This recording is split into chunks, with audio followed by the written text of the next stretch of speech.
colonie. De la personnalité au personnage, Frantz Fanon renaît à l'écran dans un biopic de fiction éponyme.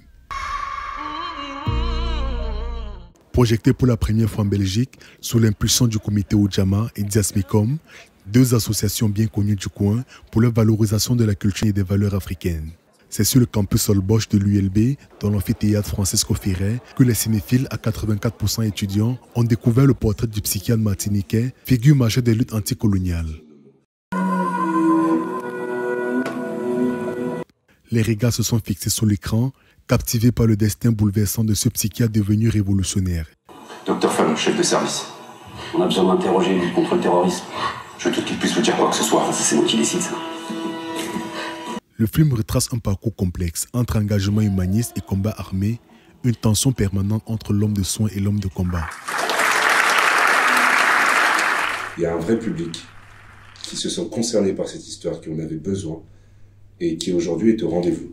Ce que j'espère, et dans les objectifs que je fixe pour ce film et ce que j'aimerais bien qu'il arrive, c'est qu'il perdure dans le temps et qu'aujourd'hui on parle autant de Frantz Fanon qu'on parle de Malcolm X, de Martin Luther King et de toutes ces figures emblématiques aujourd'hui qui ont lutté pour une forme de liberté des femmes comme des hommes.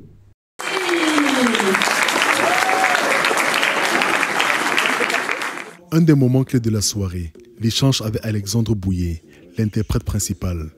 L'acteur, visiblement ému, repose question sur les coulisses du tournage, l'impact de ce rôle dans sa vie personnelle et l'héritage laissé par Fanon.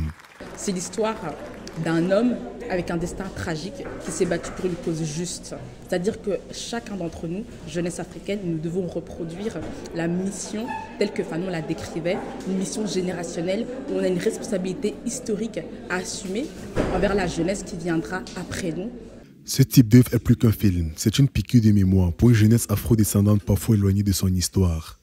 Comme le disait Kerry James, le combat continue et ce film en est la preuve, sur écran.